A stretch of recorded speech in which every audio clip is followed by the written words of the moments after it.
Hey guys, tonight we'll embark on a journey, not through distant galaxies or ancient ruins, but into a world perhaps even more fantastical, the 18th century wardrobe.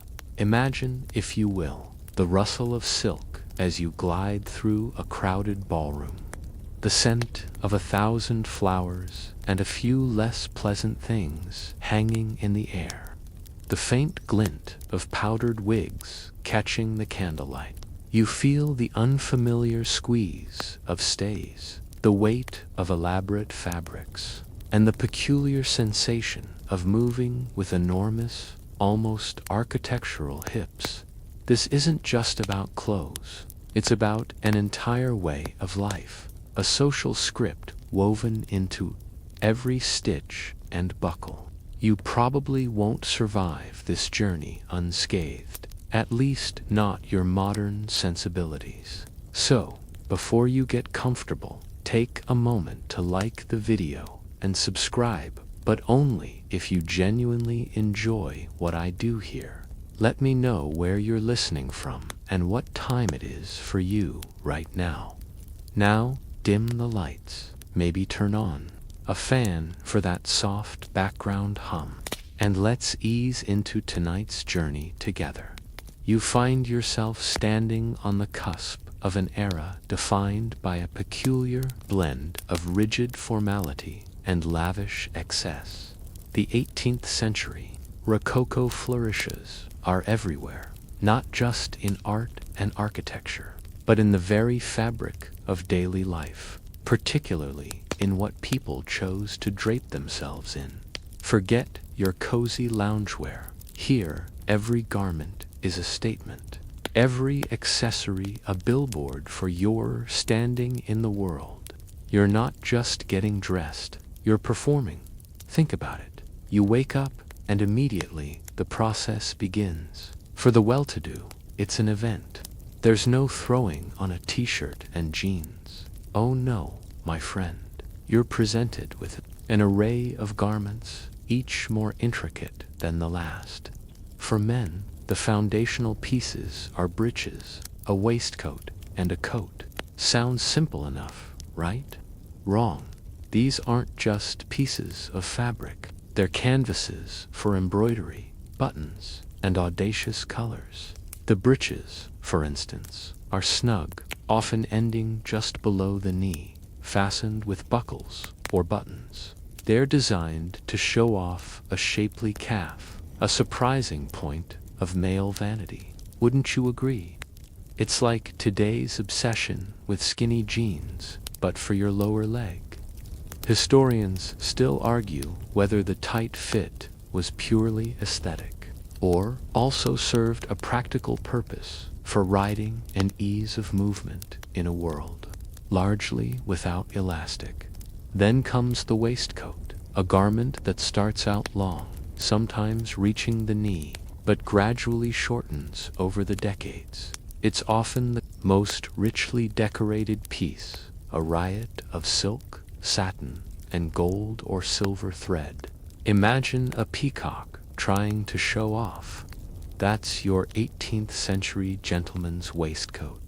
It's a bit like wearing your most expensive painting under your jacket, only to occasionally flash it at people. One mainstream historical fact you'll quickly learn is that the depth of the waistcoat's embroidery and the quality of its fabric were direct indicators of wealth. The more elaborate, the wealthier you appeared. It was social media for your torso, basically. And finally, the coat. This is your outer shell, often made of a heavier fabric like wool or velvet, usually in a more subdued color than the waistcoat, but still with a flare.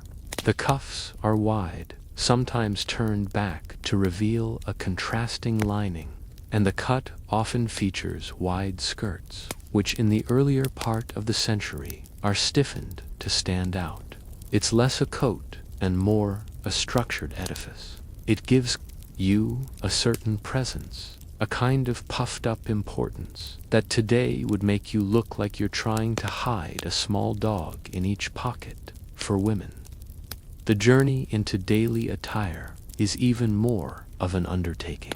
You begin with a shift or chemise, a simple linen garment worn next to the skin, your basic underlayer, designed to absorb sweat and protect your fancier outer garments from body oils. Then come the stays, the 18th century equivalent of a corset, but often even more rigid, sometimes featuring boning made of whalebone or reeds. We'll dive deeper into these delightful contraptions later, but for now, know that they shape your torso into a fashionable, inverted cone, pushing up the bosom and cinching the waist. It's a bit like being vacuum-packed for elegance. Over the stays, you might layer a petticoat or two, simple skirts that add volume, and then the gown. Oh, the gown. This is where the magic truly happens. In the early part of the century, the robe à la Francaise is popular, characterized by its distinctive pleats flowing from the shoulders down the back, often called Veto pleats, after the painter who depicted them so beautifully. These gowns are open at the front, revealing a decorative stomacher, a triangular panel covering the stays, and an elaborately decorated petticoat. It's like a grand unveiling with every step you take. The fabrics themselves are a sensory explosion. Silks, brocades, velvets, and printed cottons are all in vogue. Imagine the feel of a rich silk taffeta rustling with every subtle movement, or the soft pile of velvet under your fingertips. Colors are vibrant, patterns intricate, often depicting flowers, pastoral scenes, or oriental motifs. A quirky or fringe tidbit is that pineapple motifs became incredibly popular, symbolizing hospitality and exoticism due to their rarity and expense. Owning anything with a pineapple pattern was a subtle flex, signaling you were connected to global trade. It was the designer logo of its day, but much sweeter. You're constantly aware of the cost of these garments. A single court gown for a wealthy woman could cost as much as a small house. The embroidery alone, often done by hand with real gold and silver thread, was eye-wateringly expensive. Buttons on a man's coat weren't just functional, they were often miniature works of art made of precious metals, cut steel, or even painted porcelain. Changing your wardrobe to keep up with the latest trends was a luxury few could afford, which is why garments were often altered, reused, and passed down. Think of your grandmother's fancy drapes, but tailored into a ball gown. Even the way you move is dictated by your attire. The wide skirts of the women's gowns, often supported by hoops or panniers, which we'll definitely get to, require a peculiar side-to-side shuffle through doorways. Men, with their stiff coats and snug breeches, are expected to maintain a certain upright posture, a bearing that speaks of dignity and self-importance. There's no slouching in the 18th century. Not when you're literally encased in layers of expensive fabric and boning. It's a workout just existing. This initial plunge into 18th century fashion reveals a world obsessed with appearances, where clothing wasn't just about covering the body, but about broadcasting one's identity, status, and aspirations to anyone who dared to look. It's a beautiful, uncomfortable, and utterly fascinating performance, and you've only just put on your first layer. The journey, my friend, has truly just begun. As you slowly adjust to the initial weight and formality of your 18th century attire, your attention invariably turns to the underpinnings, the secret architectural marvels that truly shaped the fashionable silhouette. Corsets, and stays. Oh, the whispers, the gasps, the dramatic fainting spells associated with these garments in popular lore. But let's separate fact from fancy, shall we? You're not about to suffocate, but you are about to feel a distinct lack of personal space around your torso. For women, the primary shaping garment is the stay. Forget the Victorian-era hourglass corset with its extreme 18th century stays, especially in the earlier part of the century.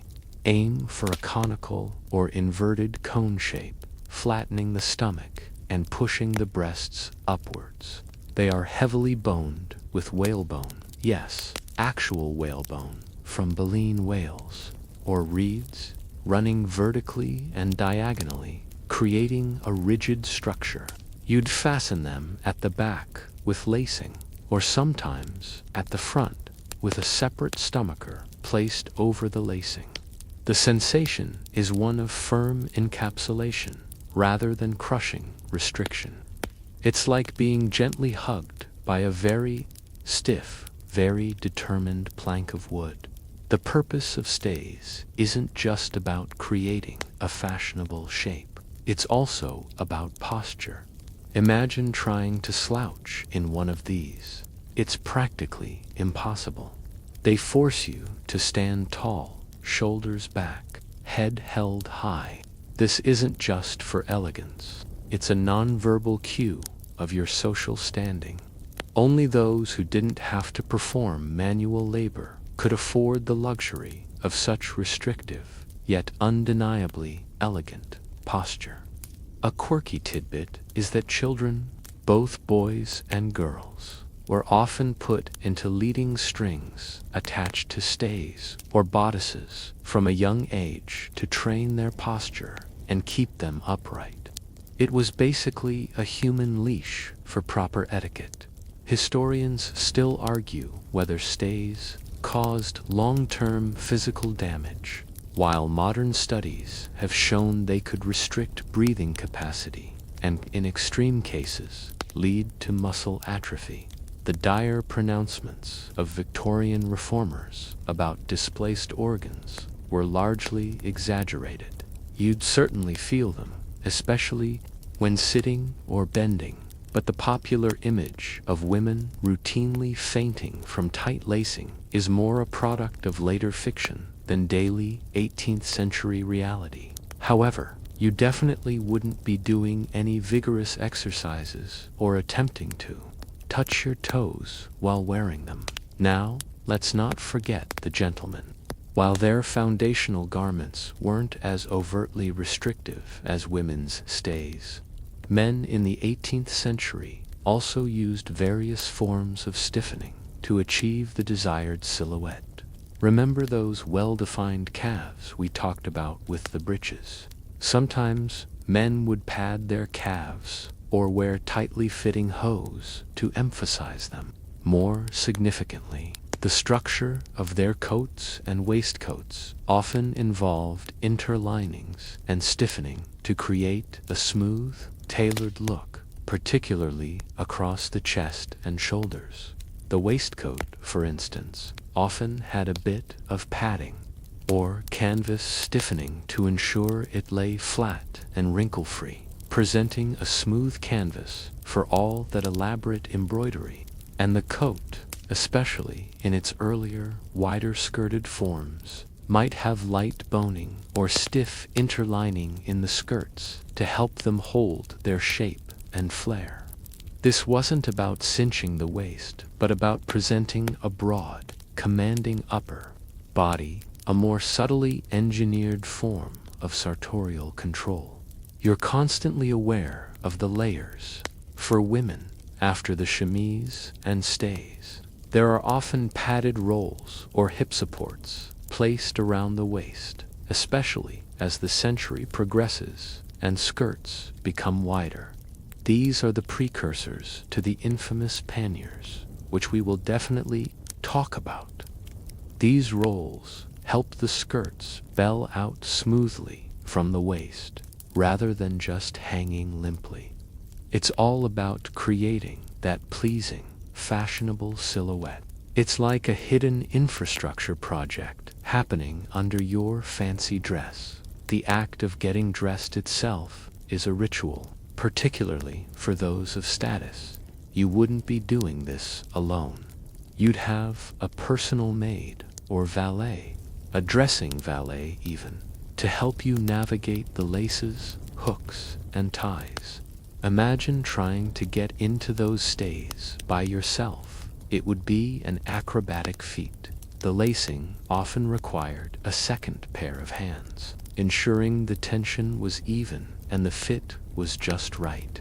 It's a mainstream historical fact that for the upper classes, the morning levee for men and toilette for women became semi-public events, where favored friends, family, and even petitioners might be present to observe the ritual of dressing, gossiping, and conducting business.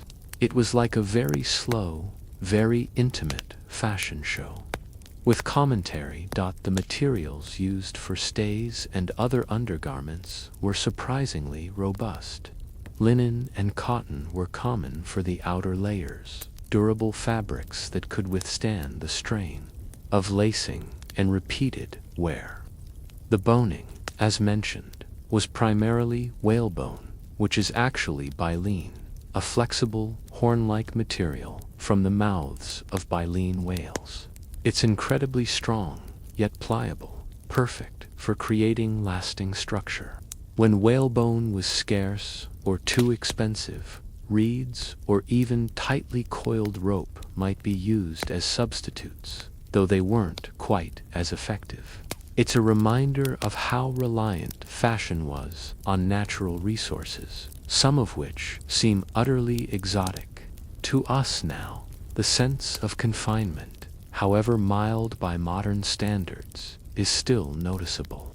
You can't just sprawl out on a sofa or slump in a chair. Your posture is dictated, your movements somewhat curtailed. It's a constant reminder that you are literally held in check by the prevailing fashion. Yet, there's also a strange kind of liberation in it. Once laced in, you feel ready, ready for the day, ready for society, ready to project the image expected of you.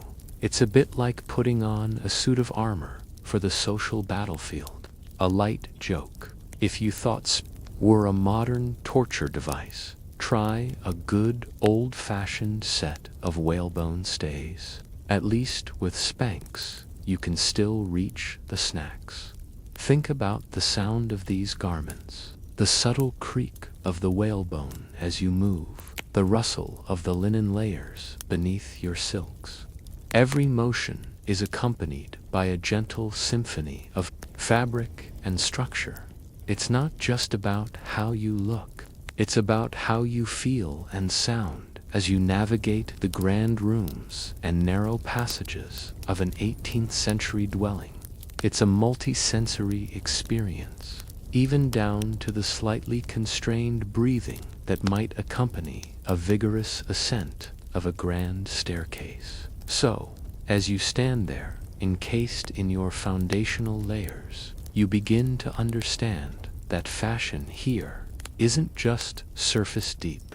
It shapes your body, influences your posture, and even dictates the way you interact with the world.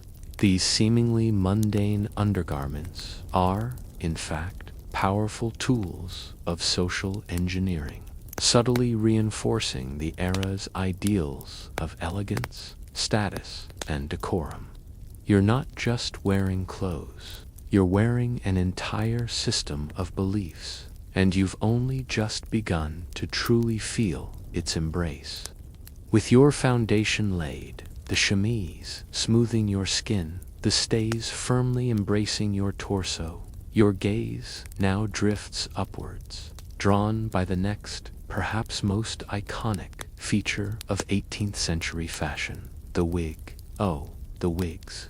White, powdered, impossibly tall or intricately curled, they are the crowning glory of the era, a statement of wealth, status, and sometimes outright theatricality. You're about to understand why Bad Hair Day had a very different meaning back then. Let's start with the mainstream historical fact. Wigs, or perukes, for men, rose to prominence in the late 17th century with Louis XIV of France. He started losing his hair and, like any good monarch, decided to make his personal vanity a national trend. By the 18th century, they were firmly established, worn by virtually all gentlemen of status, and often by ladies for formal occasions. You wouldn't just pop on a baseball cap. You'd don an elaborate construction that might have taken hours to arrange.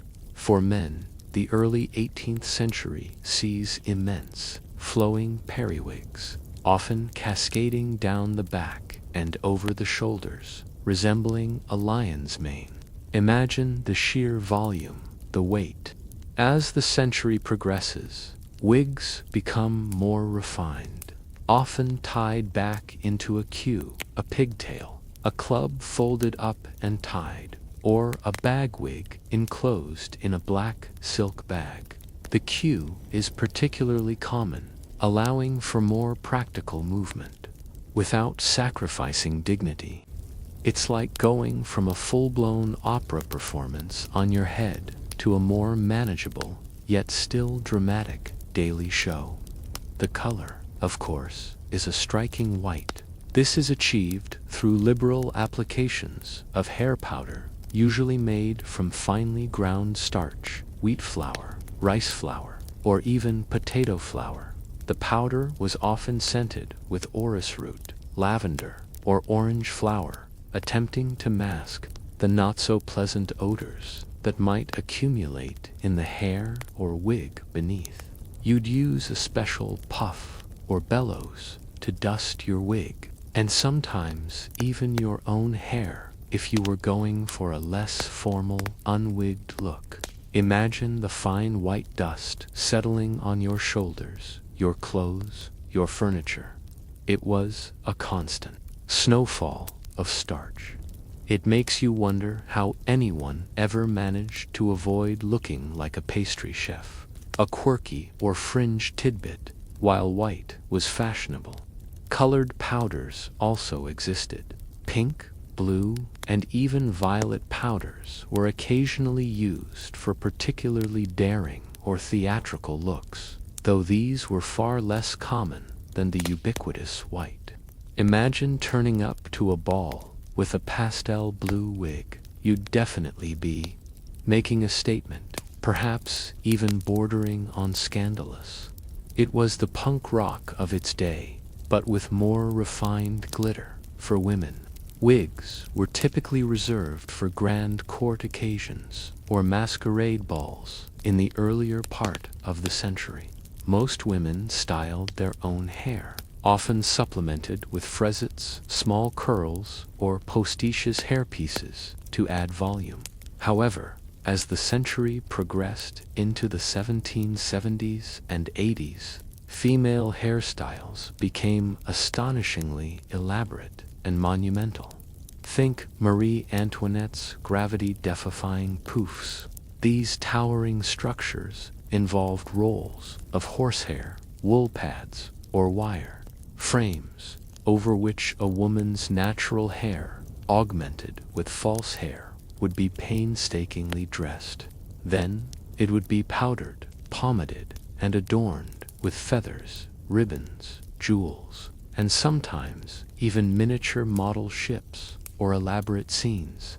It was less a hairstyle and more an architectural folly. The height and complexity of these female hairstyles made them incredibly impractical. You'd have to sit sideways in carriages and forget about walking under low doorways and maintenance. Forget washing your hair daily. These elaborate constructions could stay in place for weeks or even months. Can you imagine the itch, the smell? A mainstream historical fact is that women would sometimes sleep with their heads propped up on special neck rests or against a support to avoid disturbing their coiffure. The thought alone is enough to make you appreciate a simple ponytail. The upkeep of these powdered wonders was a significant industry. Wig makers, barbers, and hairdressers were highly skilled artisans. Men would have their wigs dressed by their valets or a professional. Women often had special hairdressers who would spend hours constructing their elaborate coiffures. The sheer expense, not just of the wig itself, but of the constant powdering, pomading, using scented animal fats like bear grease or lard to hold the hair. And redressing was another clear signal of status. Only those with substantial disposable income could afford such fripperies.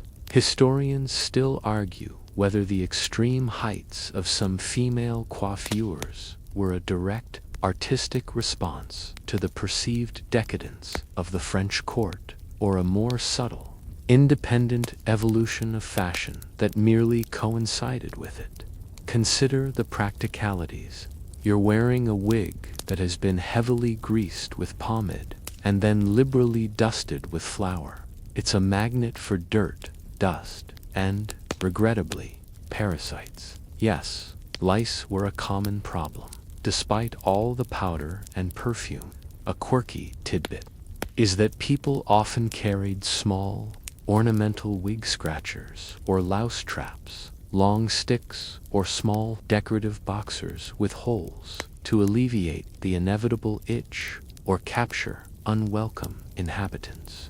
It sounds utterly horrifying, but it was just a fact of life. Imagine subtly reaching into your elaborate coiffure with a tiny claw to scratch an itch during a polite conversation. The sheer audacity of it. The scent of these wigs and powdered hair would have been pervasive. The mixture of stale pomade, old powder, and perhaps a faint hint of natural hair and scalp odors, combined with the strong perfumes used to mask them, would have created a very distinct olfactory landscape. It's a far cry from the fresh, shampooed scent we associate with hair today. You'd be living in a cloud of artificial fragrance, a testament to the era's attempts to impose order and pleasantness over biological realities. The formality of the wig extends to its removal. For men, removing one's wig was generally considered inappropriate in polite company, akin to a modern man taking off his shirt in a restaurant. You wore it throughout the day, often into the evening. Only in the privacy of your bedchamber would you shed this elaborate adornment.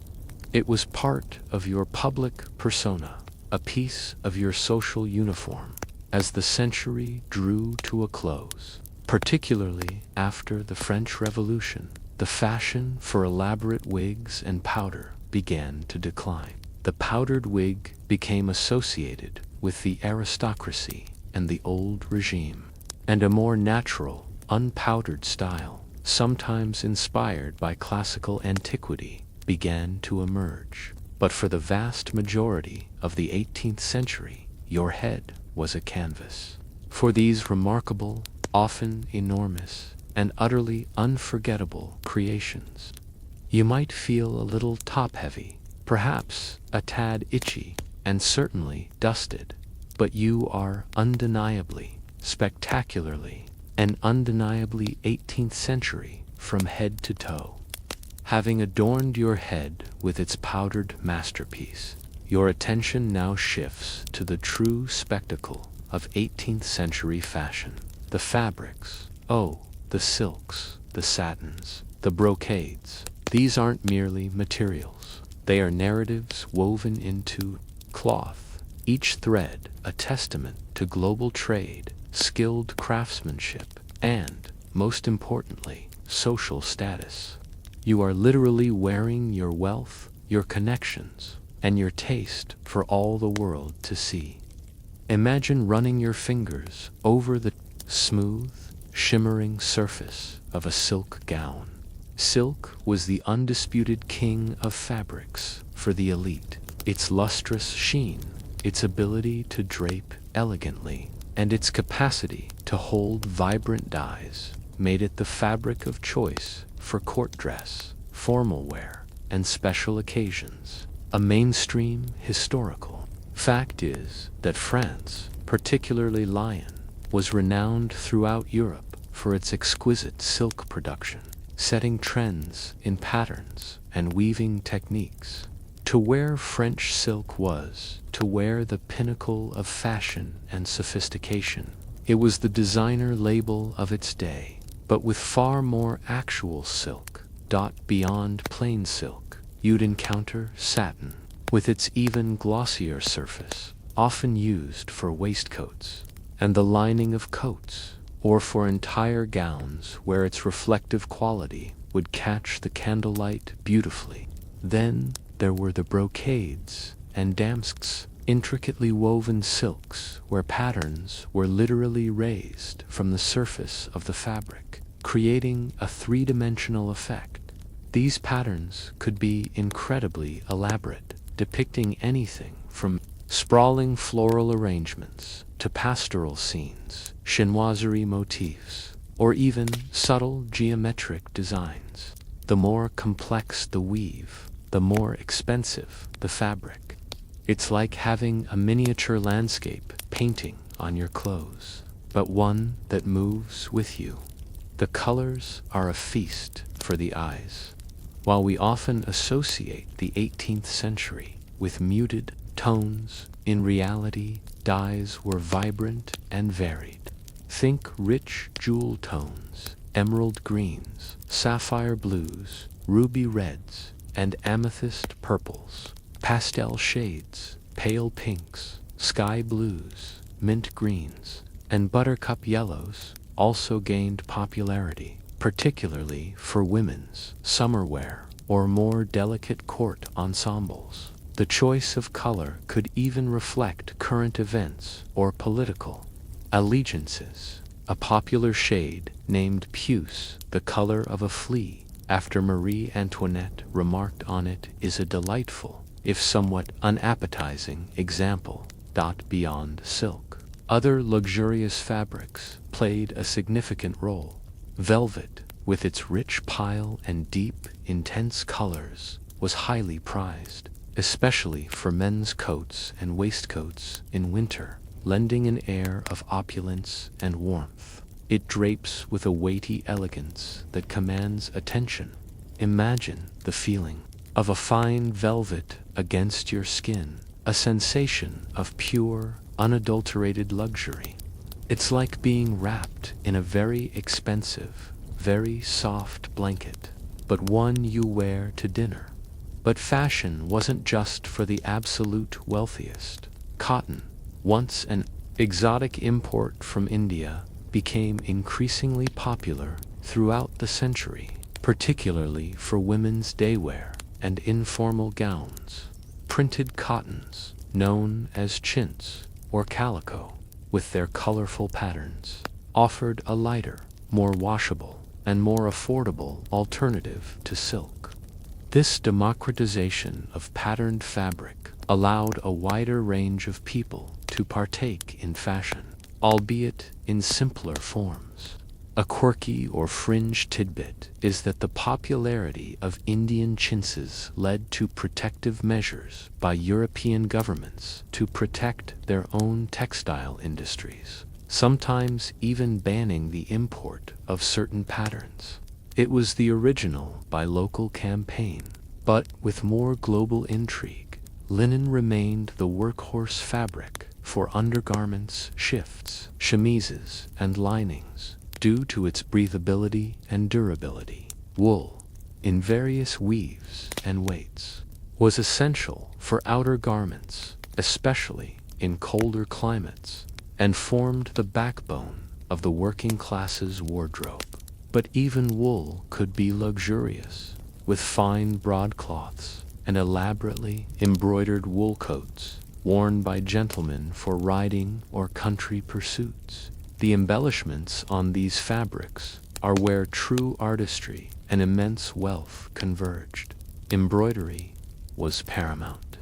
Silks and velvets would be painstakingly embroidered with floral motifs, pastoral scenes, architectural elements, or intricate borders using silk threads, gold and silver threads, and even small beads or sequins. A mainstream historical fact is that embroidery was often a specialized trade, with highly skilled artisans spending countless hours creating these dazzling designs, sometimes on frames that held the fabric taut for precision work. This wasn't a hobby, it was an industrial-scale art form. Buttons, as mentioned before, were not just fasteners. They were miniature sculptures made from precious metals, paste jewels, cut steel, painted enamel, or even intricate carved bone. They could be as valuable as the garments themselves. Imagine a man's coat adorned with dozens of buttons, each one a tiny masterpiece. It's a bit like having a collection of very small, very fancy earrings sewn onto your jacket. Lace was another extravagant adornment. Fine bobbin lace or needle. Lace, often imported from Flanders or France, would grace cuffs, necklines, and ruffles. It was delicate, intricate, and incredibly expensive. A testament to the skill of the lacemaker and the wealth of the wearer. Ribbons, fringes, and tassels were also used extensively, adding texture and movement to garments. The very choice of fabric and its level of embellishment was a loud and clear declaration of your place in the social hierarchy. Sumptuary laws, though largely unenforced by the 18th century, had historically tried to regulate who could wear what. The more luxurious the fabric, the more intricate the embroidery, the more elaborate the buttons, the higher you were on the social ladder. Someone appearing in plain wool in a court setting would be instantly understood as a servant or someone of no consequence, whereas a nobleman in a shimmering silk brocade coat adorned with gold embroidery would command immediate deference. Historians still argue whether the extreme opulence of 18th century court dress was a deliberate strategy by monarchs to control the aristocracy through economic expenditure, essentially making them spend so much on clothes that they had less money for. Political rebellion? Or was it simply a natural evolution of aesthetic taste driven by the availability of new materials and craftsmanship? You can certainly feel the pressure to conform, to display, to constantly upgrade your sartorial arsenal, even beyond the garment itself. The way the fabric was cared for and stored spoke volumes. Fine silks and velvets would be carefully folded, sometimes interlaid with tissue paper, and stored in special chests or wardrobes to prevent damage from light, dust, and insects. Cleaning was a delicate matter, often involving careful brushing or spot cleaning rather than full immersion. It's a reminder that these garments were investments, pieces of art in their own right, deserving of meticulous care. So, as you stand, enveloped in these layers of silk, satin, and velvet, perhaps adorned with glinting buttons and delicate lace, you're not just dressed, you're presented. Every fiber, every stitch, every glimmer of thread tells a story of status, of global connection, and of an era where clothing was truly a second skin, inseparable from identity. With the luxurious fabrics draped and fastened, and your wig perfectly powdered, you're now ready to encounter a fascinating and sometimes bewildering phenomenon of 18th century male fashion. the Macaronis. Forget everything you thought you knew about masculine restraint. The Macaronis are here to shatter those notions with a flourish, a ruffle, and an impossibly tall wig. Imagine, if you will, a young man stepping into a drawing room.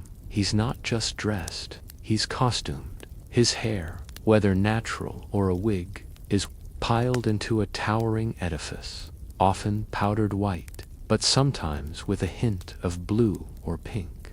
It's adorned with a tiny hat, no bigger than a saucer, perched precariously on top. Another layer of absurdity. You might even spot a miniature spoon or fork tucked into his wig, a playful nod to the culinary origins of the term. The term macaroni originated from the Macaroni Club, a group of young British gentlemen who had completed the grand tour of Europe, particularly Italy, and returned with a taste for continental fashions, arts, and indeed macaroni pasta, then considered an exotic Italian dish.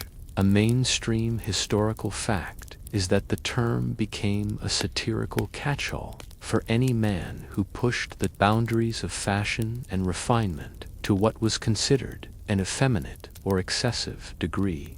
It was a sneer, a joke, and a descriptor, all rolled into one flamboyant package. It's like calling someone extra today, but with more silk stockings. Their clothes were an exaggerated version of the prevailing trends. Their coats were cut shorter and tighter than traditional styles, often in bright, unexpected colors like lime green, shocking pink, or bright yellow. The collars might be unusually high, or the lapels unusually wide. Their waistcoats were often heavily embroidered, sometimes reaching to their knees, creating a riot of pattern and color. Breeches were incredibly tight, often made of silk or satin, designed to show off every contour of the leg. It was an almost daring display of form, but it's the details that truly set them apart. Their shoe buckles weren't just functional, they were enormous, often made of paste jewels or cut steel that glittered spectacularly. Their cravats or neckcloths were voluminous, tied in elaborate knots. They carried tiny quizzing glasses, lorgnettes for peering at people, and sometimes a dainty sword or cane, more for affectation than for defense. Everything about them screamed, "Look at me." A quirky or fringe tidbit about macaronis is that their exaggerated style sometimes extended to their teeth, with some reportedly sporting artificial teeth or even deliberately stained teeth to achieve a certain look, or perhaps simply neglecting hygiene in favor of superficial adornment. Imagine the conversation, "Oh darling, have you seen Lord Featherbottom's new coat and his perfectly green teeth?" It adds a whole new level of dedication to the look. The macaronis were often caricatured in satirical prints and plays of the time, depicted as foppish, vain, and obsessed with foreign trends. They were seen by many as a threat to traditional British masculinity, too concerned with their appearance, too refined, too French, perhaps. This moral panic is a fascinating reflection of cultural anxieties. Historians still argue whether the macaroni phenomenon was a genuine subculture of sartorial rebellion, a deliberate attempt to shock conservative society, or simply an exaggerated caricature created by satirists responding to evolving fashion trends. Perhaps it was a bit of both. You'd notice their specific gait, a delicate, almost mincing walk, careful not to disturb their elaborate attire. Their gestures would be equally precise and affected, a flick of the wrist here, a delicate raising of a snuff box there. They were performers, on the stage of daily life, and their costume was their principal prop. It's a bit like watching a modern influencer curate their every move for the camera, but without the camera, their influence, despite the mockery, was undeniable. They pushed boundaries, making certain colors and cuts acceptable, albeit in a toned-down form, for wider society. They highlighted the importance of accessories and the art of tailoring. While their extreme styles eventually faded, elements of their flamboyance filtered into mainstream fashion. For instance, the growing emphasis on the fit of breeches and the decorative potential of waistcoats can be seen as echoes of the macaroni aesthetic. The macaroni wasn't just about clothes, it was a lifestyle. They were associated with gambling, theater, and intellectual pursuits, or at least the appearance of them. They were the it crowd that everyone loved to hate, and secretly, perhaps, admired for their sheer audacity. You might find yourself subtly adjusting your own cravat, or wishing your shoe buckles were just a little bit bigger after witnessing their grand entrance. The contrast with traditional English gentlemen of the era would have been stark. While a country squire might opt for sturdy woolens and practical riding boots, a macaroni would appear in silks and satins, more suited for a salon than a stable. This sartorial division reflected deeper societal shifts and tensions between the traditional gentry and the emerging urban elite, who often embraced new, more cosmopolitan styles. A light joke: if you saw a macaroni today, you'd probably think he was either a very confused time traveler or headed to a fancy dress party. And let's be honest, his wig would definitely get more likes on Instagram than your carefully styled bedhead. The phenomenon of the macaronis also underscores the cyclical nature of fashion and social commentary. Every era has its rebels or extremists who push the envelope. Whether it's the teddy boys of the 1950s, the punks of the 1970s, or the various subcultures of today, the macaronis were the 18th century's vibrant, powdered answer to that impulse, reminding everyone that fashion isn't always about conformity. Sometimes it's about delightfully, defiantly standing out. And standing out, for a macaroni, meant being noticed from a mile away, preferably with a snicker and a gasp. You might even feel a slight urge to add a miniature teacup to your wig now, just for a laugh. Having marveled at the flamboyant excesses of the macaronis, your gaze now shifts to the other side of the fashion coin, and arguably the most defining silhouette of 18th century female attire, the panniers. If you thought the wigs were architectural, prepare yourself for skirts that are literally built structures, designed to create an astonishing width that defies gravity and practical movement alike. Imagine trying to walk through a doorway sideways, or navigating a crowded room without constantly bumping into everything. That's your daily reality with panniers. The word pannier comes from the French word for basket, and that's precisely what they resemble. Structures designed to hold out a woman's gown horizontally at the hips, creating an exaggerated width while keeping the front and back relatively flat. You are essentially wearing an invisible table around your waist, perfect for balancing a very large cup of tea, if you dared. These supports evolved from earlier fardingales and farthingales of previous centuries, but by the 18th century they had reached their most extreme and often absurd proportions. A mainstream historical fact is that panniers could range from relatively modest hip pads to enormous structures that extended several feet from each side of the wearer's hips, especially for court dress.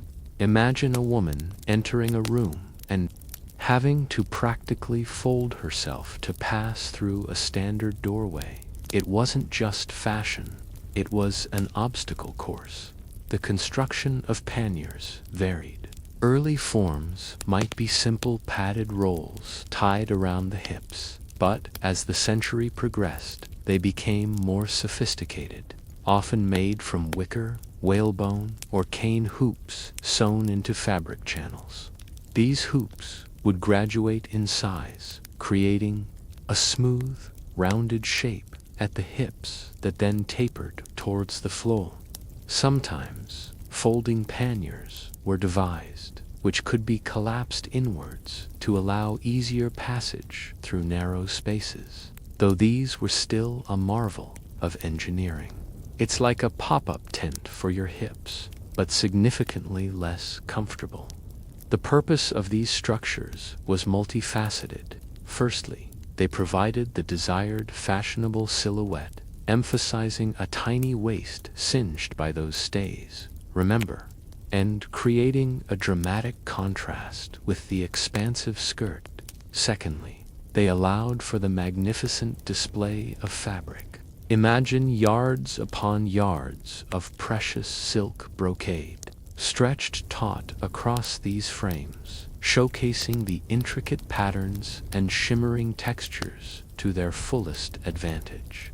It was a walking art gallery, with you as the frame, a quirky or fringe tidbit is that in some theatrical or satirical representations, women wearing very wide panniers were depicted with their arms extended, using them to steer their skirts through crowds, almost like a ship navigating treacherous waters. The image of a woman trying to dance a minuet in a full court gown with expansive panniers is both elegant and slightly comical, requiring immense grace and spatial awareness.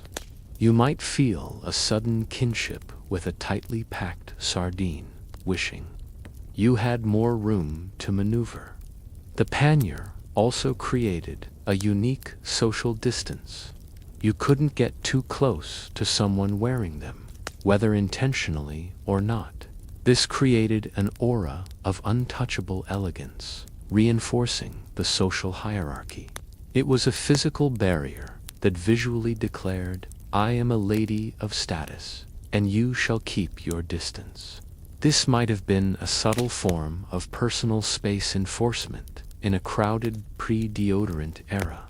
Historians still argue whether the extreme width of panniers was primarily influenced by French court fashion, where grand theatrical displays were paramount, or whether they were an independent aesthetic development that simply found its most elaborate expression in the courts of Europe.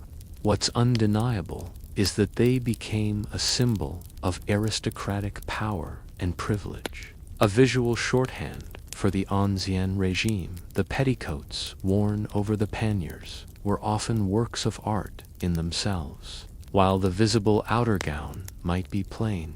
The petticoat revealed by the open front of the gown was usually highly decorated with embroidery, ruffles, and lace.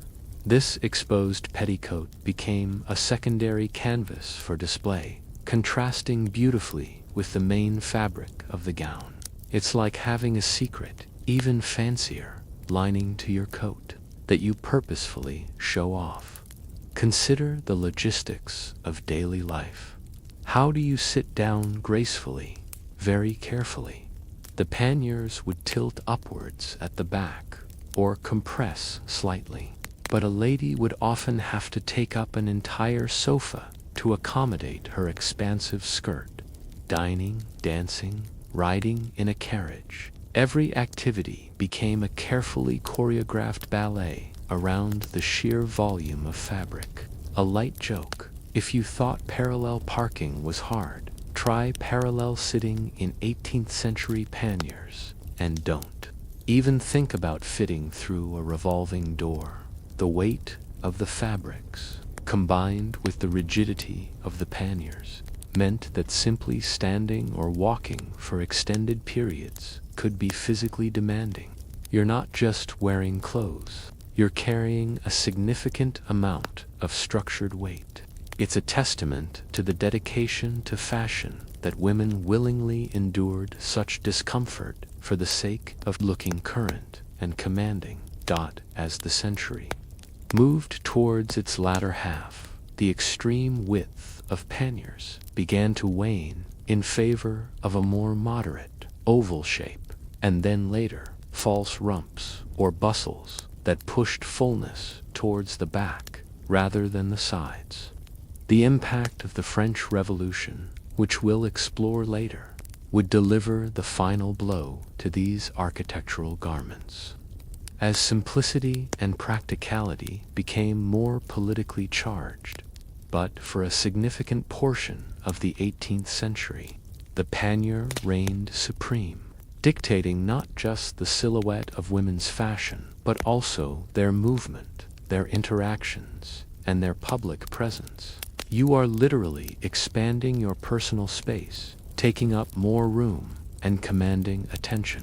With every swish of your wide, structured skirt, it's a grand, theatrical, and utterly unforgettable expression of an era that truly believed in dressing for impact. You might find yourself instinctively trying to turn sideways to fit through an imaginary doorway, even now.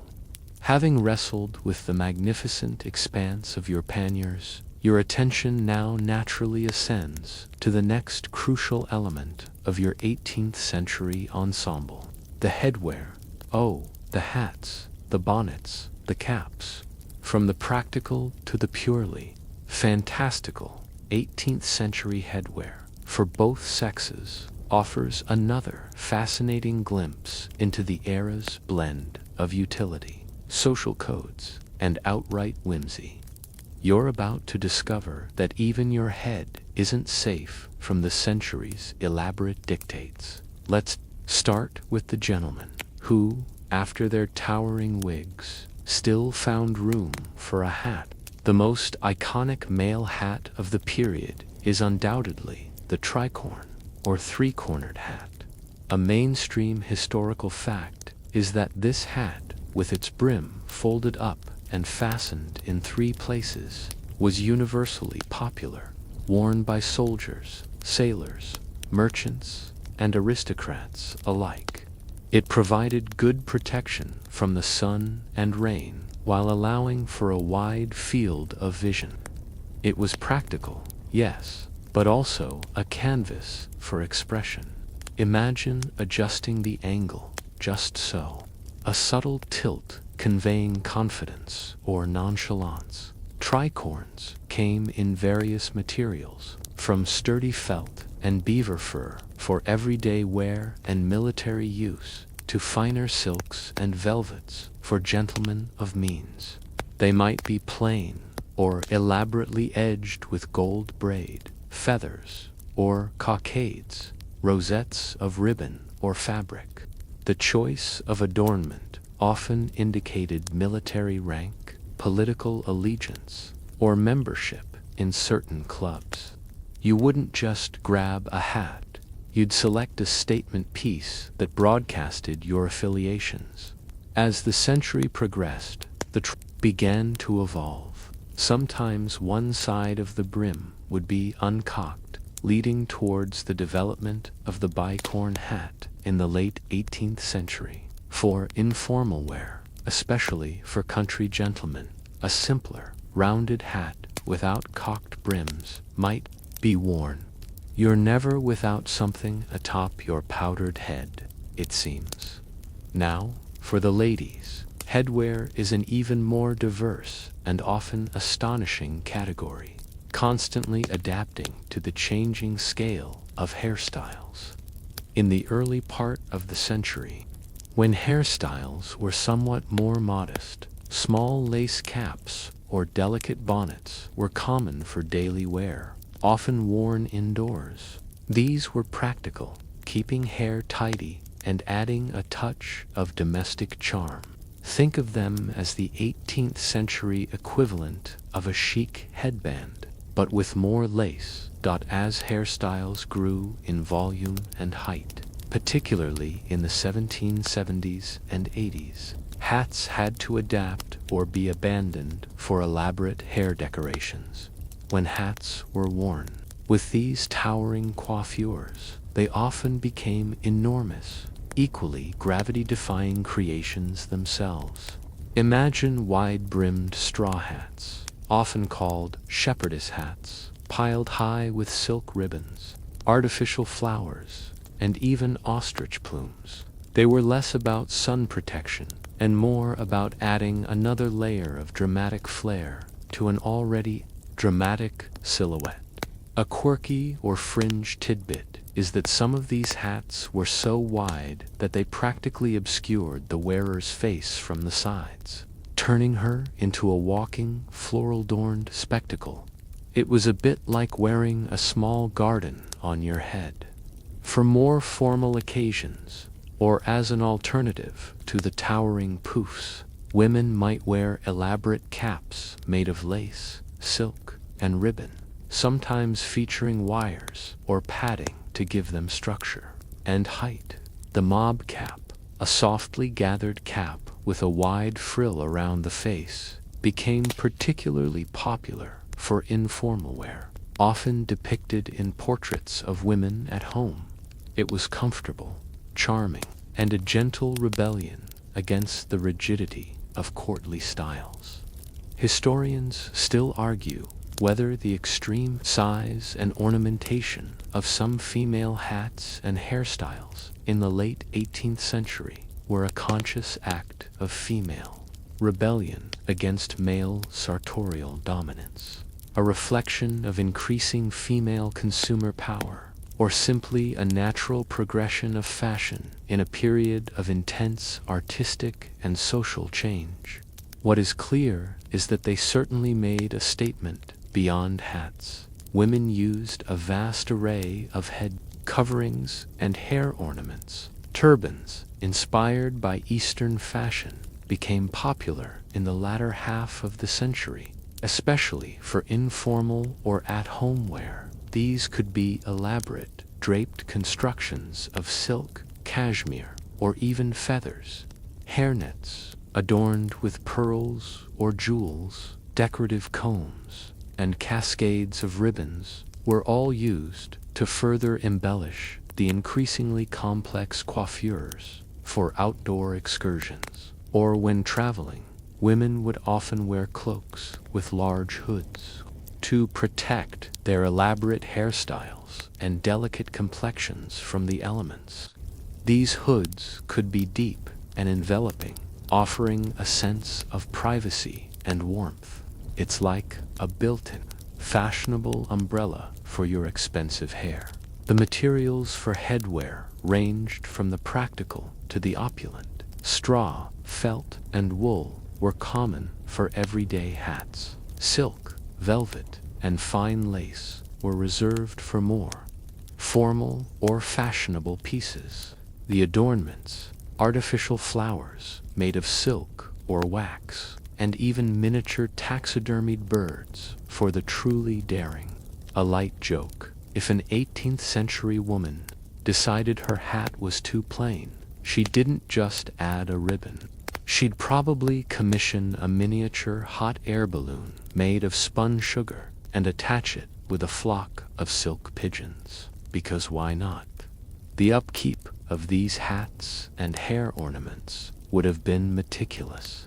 Delicate lace caps would need careful washing and pressing. Feather plumes would need brushing and occasional recurling. The elaborate structures of some hats would require careful storage to prevent crushing. These weren't disposable items. They were investments in one's public presentation. You're constantly reminded that every detail, however seemingly small, contributes to the overall impression. The angle of a tricorn, the height of a plume, the shimmer of a silk ribbon. All are carefully chosen to project a particular image. Even a simple cap, when immaculately clean and perfectly tied, speaks of diligence and domestic virtue. As the century drew to a close and the tides of revolution began to sweep across Europe, the elaborate, often impractical headwear of the aristocracy gradually faded. Simpler bonnets, straw hats, and more natural hairstyles came into vogue, reflecting a new emphasis on practicality and a rejection of aristocratic excess.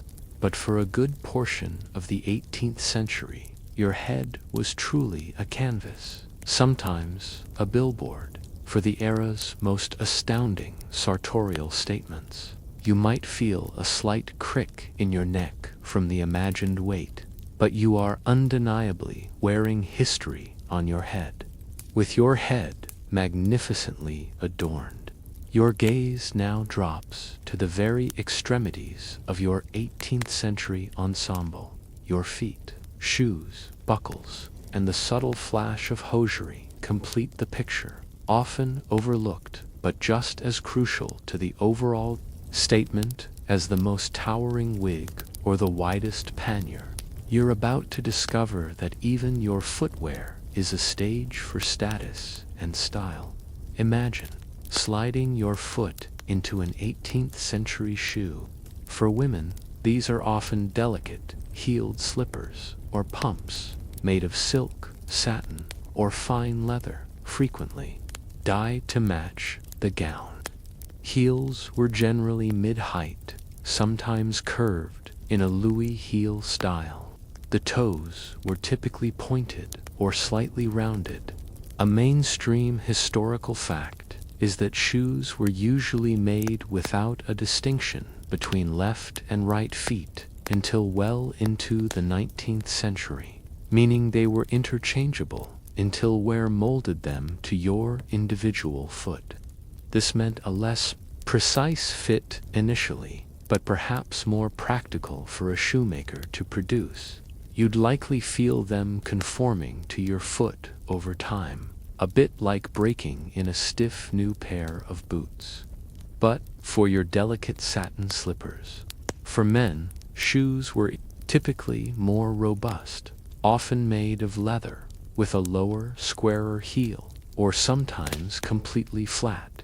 Boots were reserved for riding or military wear, but for formal and daily civilian wear, shoes were the norm.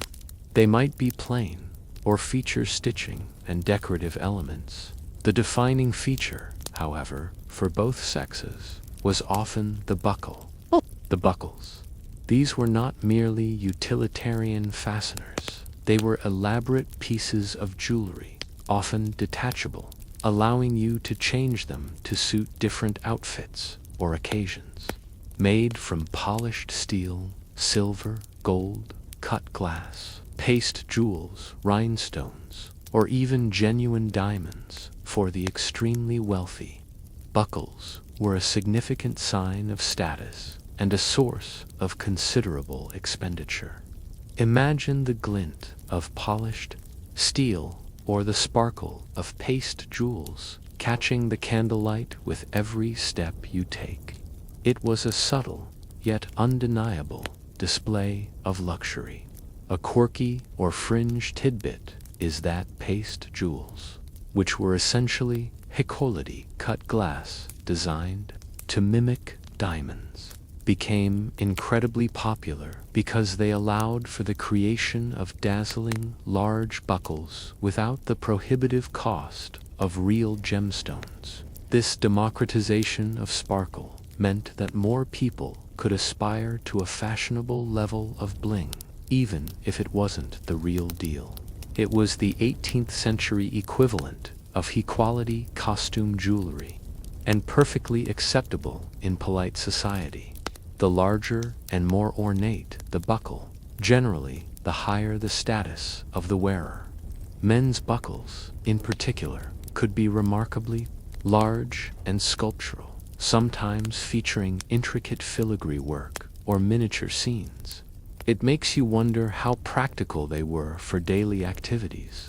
But then again, practicality wasn't always the driving force behind 18th century fashion.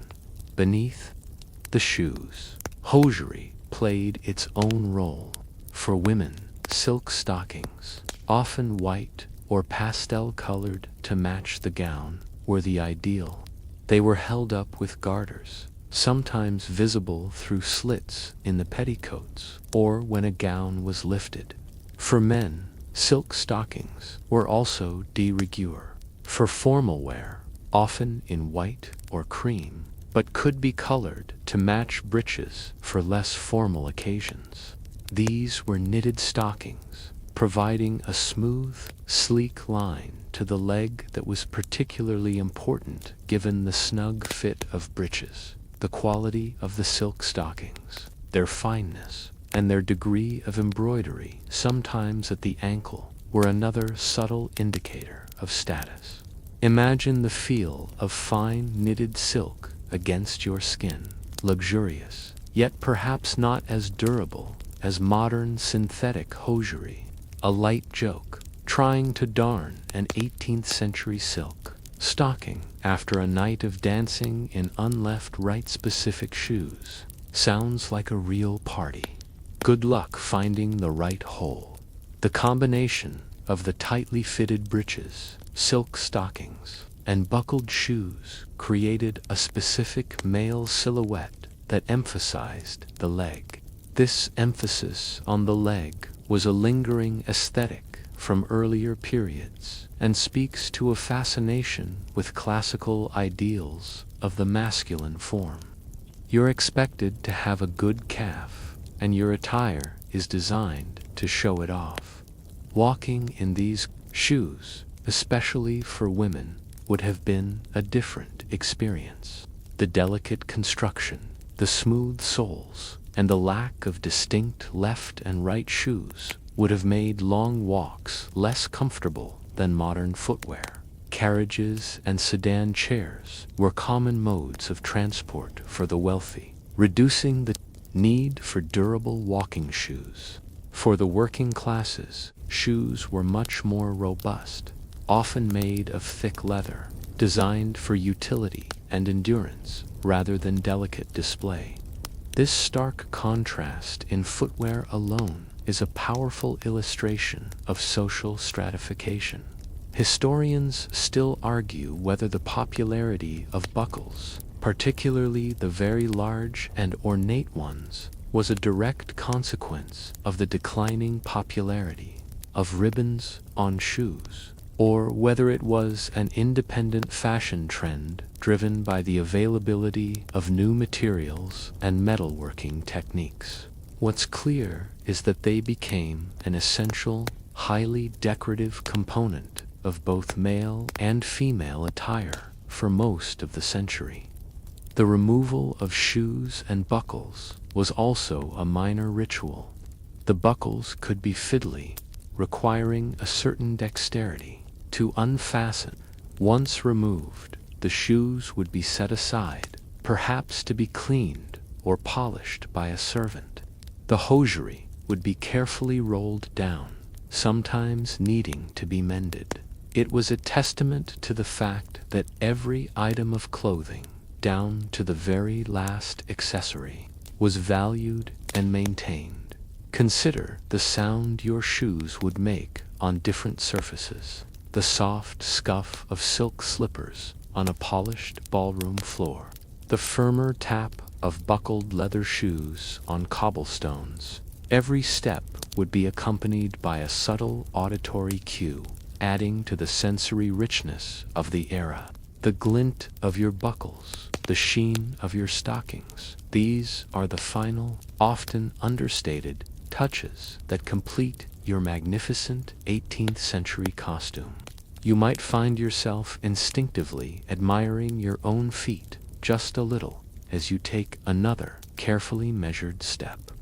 With your magnificent ensemble complete, from powdered wig to buckled shoe, you might feel quite the picture of 18th century elegance. But there's a crucial, often overlooked aspect of daily life that weaves itself into this fashion narrative: hygiene, or rather, the peculiar practices surrounding it, and the pervasive role of perfume in masking the inevitable. You're about to discover that smelling good was a rather complex and sometimes fragrant undertaking. Imagine a world without daily showers or readily available running water in every home. That's the reality of the 18th century for most. While the wealthy had access to more amenities, the concept of full body washing with soap and water as a daily routine simply didn't exist in the way we understand it today. A mainstream historical fact is that people generally believed that hot water opened the pores, making one susceptible to disease. Therefore, bathing, when it occurred, was often viewed with suspicion or reserved for medicinal purposes. So, you wouldn't be hopping into a steamy shower each morning. Instead, personal cleanliness revolved around dry cleaning and spot washing. You'd focus on exposed areas, washing your face, hands, and neck with cool water and perhaps a basic soap. Your linen shift or chemise, worn closest to the body, was designed to absorb sweat and body oils, protecting your expensive outer garments. These shifts would be changed frequently, daily, for the very wealthy, less often for others, and vigorously laundered. It was believed that regularly changing and washing linen was the primary means of staying clean. Think of it as a very elaborate, multi-layered filtration system for your body. Oral hygiene was also far from modern standards. Toothbrushes existed, but were not universally used, and toothpaste, as we know it, was rare. People might rub their teeth with a cloth, use powders made from abrasive substances, or chew on aromatic herbs. Given the sugar-rich diets of the wealthy, dental decay was rampant. A quirky or fringe tidbit is that people sometimes used tinctures or mouthwashes made from alcohol, herbs, and spices to freshen their breath, an early attempt at combating the inevitable. Imagine trying to charm someone with a mouthful of aching teeth and a breath that hinted at stale pomade now. Let's talk about the elephants in the room, or rather, the smells in the room. Despite the efforts, body odors were simply a more accepted and pervasive part of daily life. Waste disposal was rudimentary, streets were often unsanitary, and animals were everywhere. The air would have been a complex blend of natural and human scents. This is where perfume steps in, not just as a pleasant accessory, but as a crucial tool for masking and enchanting. Perfume, for the 18th century elite, was an absolute necessity. Both men and women used it liberally. Fragrances were often strong and complex, based on natural essences.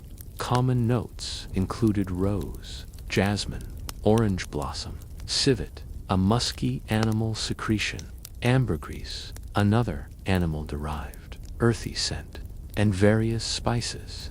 You'd dab perfume on your skin, on your clothes, even on your wigs.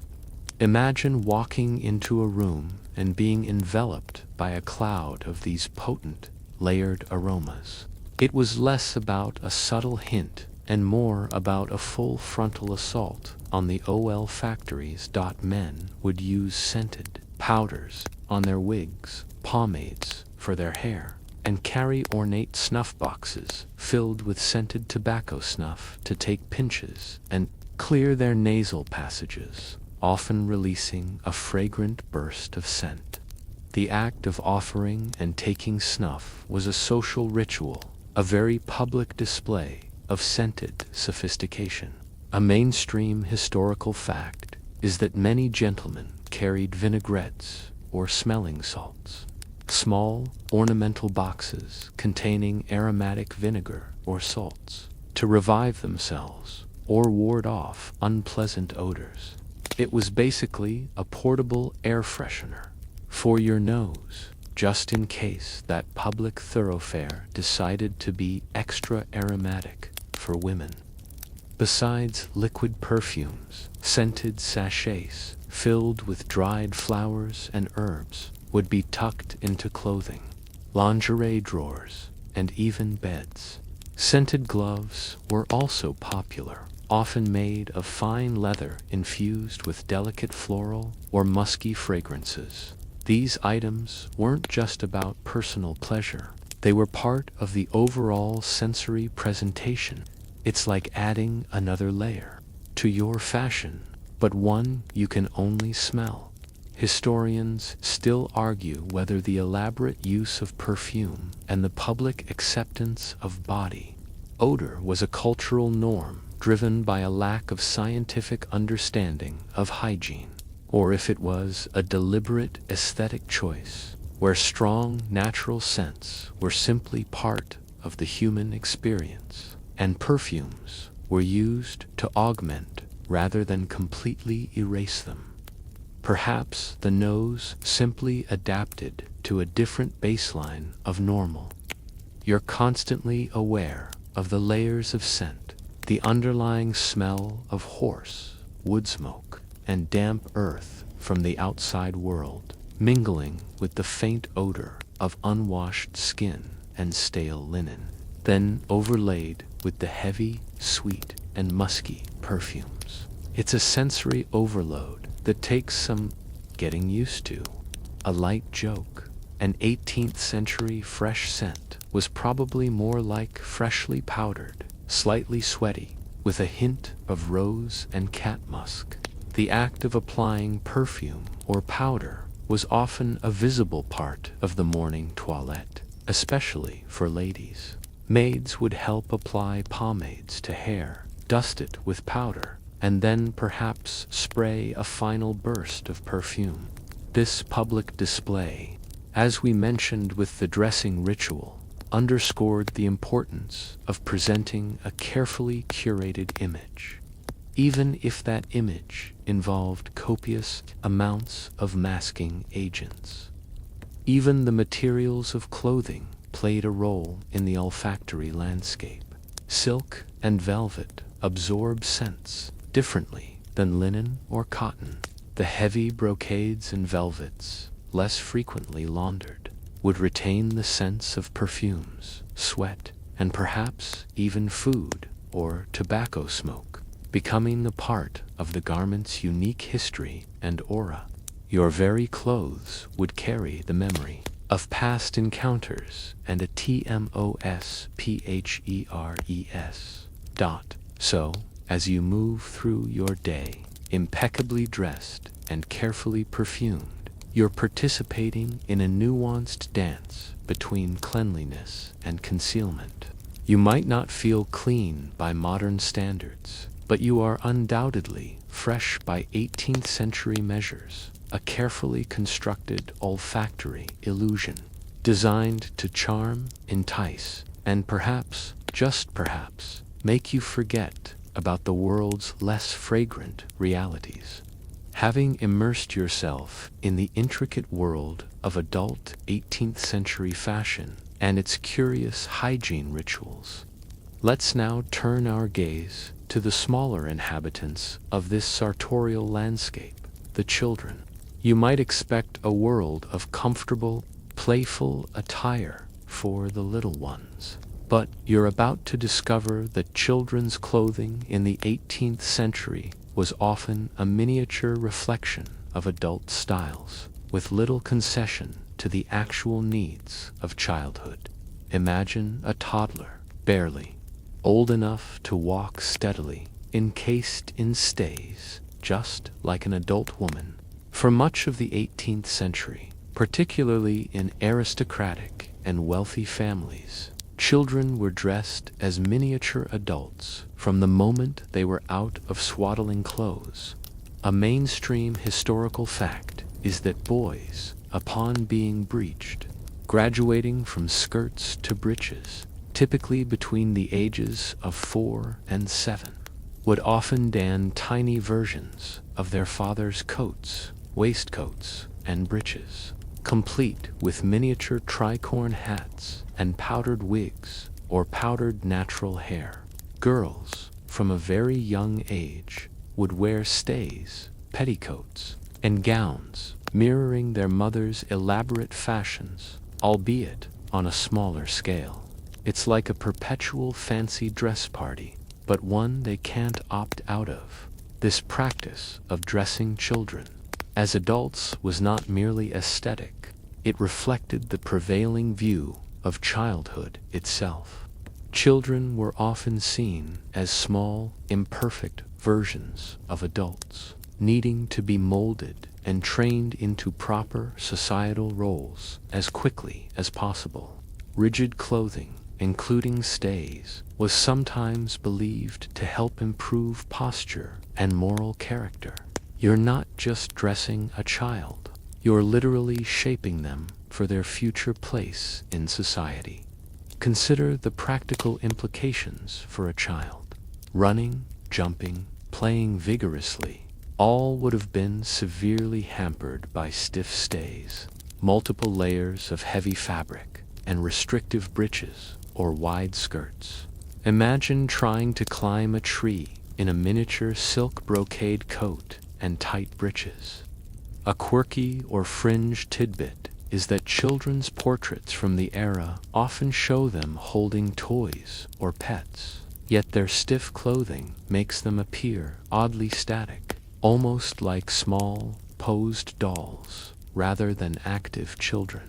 It highlights the tension between the ideal of childhood and the reality of their attire. However, as the century progressed, particularly in the latter half, philosophical ideas about childhood began to shift, influenced by thinkers like Jean-Jacques Rousseau, who advocated for children to be allowed to experience a more natural, unfettered existence. This shift gradually began to be reflected in children's clothing. For boys, the transition led to the emergence of the skeleton suit, typically worn from infancy through early adolescence. This consisted of high-waisted trousers buttoned to a short jacket, often worn over a ruffled shirt. This was a revolutionary development, freeing boys from the confines of breeches and waistcoats, allowing for greater freedom of movement and play. It was still formal by modern standards, but a significant step towards practicality. It's like trading a tiny tuxedo for a slightly less tiny, but far more comfortable, athletic uniform.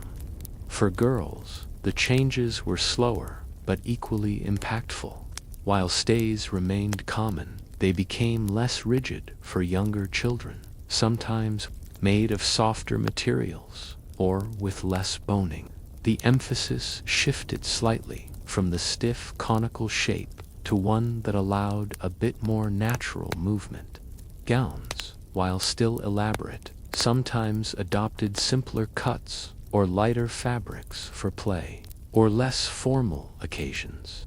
More importantly, the practice of keeping infants in swaddling bands until they were a few months old also began to decline, giving way to loose, flowing long clothes that allowed the baby to move its limbs. Historians still argue whether these shifts in children's clothing were primarily a direct result of Enlightenment philosophical ideals trickling down to popular culture, or if they were more driven by practical considerations of mothers and nurses who simply found the miniature adult clothes too cumbersome for active children. It's likely a blend of both, with emerging ideas validating pragmatic desires for comfort. Even with these changes, children's clothes were still designed to teach decorum. Boys in skeleton suits were still expected to be little gentlemen, and girls, even in less restrictive gowns, were being prepared for their future roles as elegant ladies. The fabrics for wealthy children's clothes were still luxurious, fine linens, silks, and printed cottons, reinforcing their family's status. A light joke: an 18th century parent probably had a harder time getting their child into a miniature brocade coat than we do getting ours into a snowsuit. And at least our kids can still run. For working class children, clothing was always practical, made from durable, inexpensive fabrics like wool and linen, and designed for warmth and long wear rather than style. They often wore hand-made, patched and mended until they literally fell apart. The stark contrast between the clothing of rich and poor children was a visible manifestation of the vast social inequalities of the era.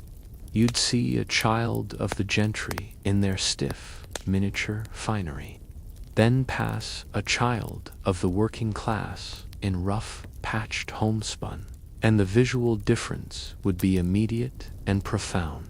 The transition from infancy to childhood, and then to adolescence, was marked by distinct clothing milestones. The breeching ceremony for boys, where they literally exchanged skirts for breeches, was a significant rite of passage, often celebrated with small gifts and family gatherings. It symbolized their entry into the world of men, a step towards responsibility and formal education. You're constantly reminded that even in their tender years, children were not exempt from the dictates of fashion and social expectation. Their clothes were not just coverings. They were tools of socialization, preparing them for their adult roles, whether in the grand salons of the aristocracy or the fields and workshops of the working class. While the comfort revolution for children was slow, the seeds of a more child-friendly approach to dress were certainly sown in the later decades of the 18th century, paving the way for the simpler, freer styles that would emerge in the next era. But for now, you still see little gentlemen in their tiny tricorns and miniature, ladies in their structured stays, navigating a world made for much larger, less active forms. Having observed the peculiar sartorial journeys of both adults and children among the elite, your perspective now widens to encompass the vast majority of 18th century society, the working class. If the aristocracy's fashion was a flamboyant, complex narrative, the clothing of the common person was a quiet, enduring saga of practicality, durability, and necessity. You're about to step into a world where utility trumps vanity, and every stitch tells a story of labor, resilience, and often scarcity. Imagine the stark contrast. You've just seen a lady navigating her panniers, or a gentleman adjusting his powdered wig. Now, picture a farmer in a field, a laborer in a workshop, or a maid scrubbing floors. Their clothes are not about display. They are about protection, comfort, and the ability to perform physical tasks.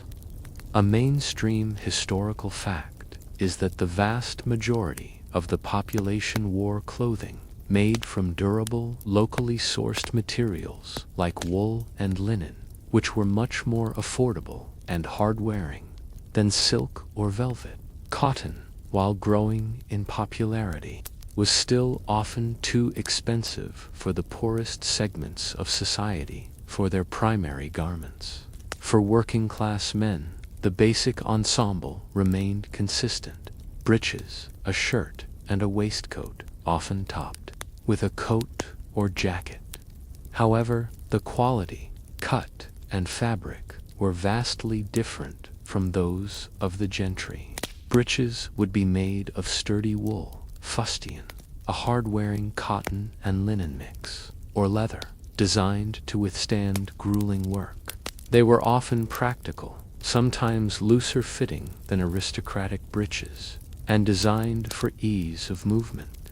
The shirt, typically made of coarse linen or hemp, would be the primary layer against the skin, absorbing sweat and dirt. It was changed and washed regularly, as cleanliness of the inner layer was still valued. The waistcoat would be simpler, perhaps made of durable wool or plain linen, without the elaborate embroidery seen on a gentleman's version. It provided warmth and a bit of extra protection for the torso. Over this, a practical coat or jacket, often made of durable wool, would be worn, sometimes with fewer buttons or simpler closures. These garments were often dark or muted in color, as dyes were expensive and lighter colors would quickly show.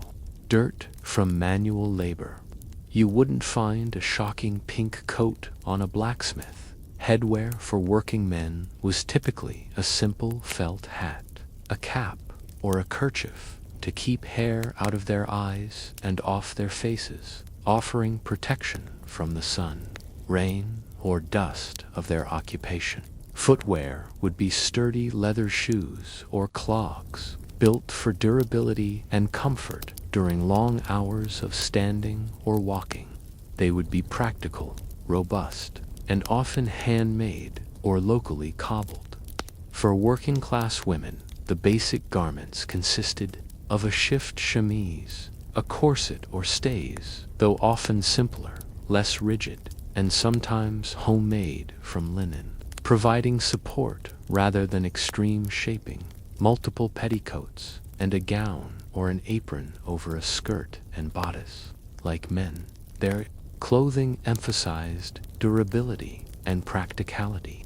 Fabrics were typically wool, linen, or sturdy woven cotton, often in patterns that would disguise stains or wear. The gowns were simpler in cut, often open-fronted, worn over a separate bodice and skirt, or sometimes a basic dress worn with a sturdy apron. The apron was an indispensable item for any working woman, protecting her clothes from the grime and wear of daily chores, whether in the home, the market, or the fields. It was a badge of industriousness, often made of plain linen or checked cotton. A quirky or fringe tidbit is that while aristocrats might carry elegant fans, working women often used their aprons to wipe their hands, carry small items, or even fan themselves in the heat. Their apron was their multi-dash tool. Head coverings for working women were essential. A simple linen cap or a kerchief, often called a handkerchief in the sense of a head covering, was worn to keep hair tidy, protected from dirt, and out of the way during work. This was not about fashion as much as it was about hygiene and practicality. Children of the working class were dressed even more practically. As we briefly touched upon, they wore simpler, often patched-up versions of adult clothes, made from durable, inexpensive fabrics. Hand-me-downs were the norm, and clothes were mended and remended until they disintegrated. There was no concept of distinct children's fashion beyond necessity. Historians still argue whether the apparent uniformity in working-class dress was solely due to economic necessity, or if there were also elements of cultural preference, where dressing simply and functionally was seen as virtuous and appropriate for their station. It was likely a complex interplay of both, where social expectation met economic reality.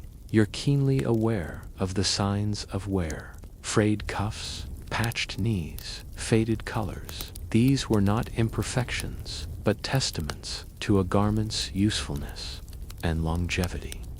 Clothes were valuable assets, carefully mended and repurposed.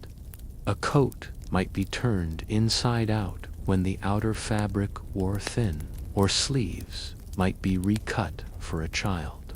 This stands in stark contrast to the aristocratic tendency to discard or alter merely unfashionable garments.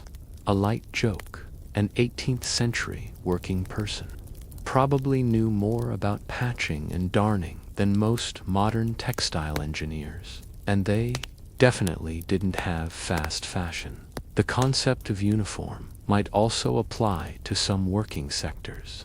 Servants, for instance, often wore livery, special uniforms provided by their wealthy employers, which would display the family's colors and crests.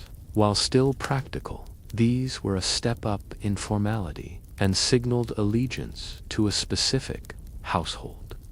This was a direct example of clothing being used to denote status and servitude.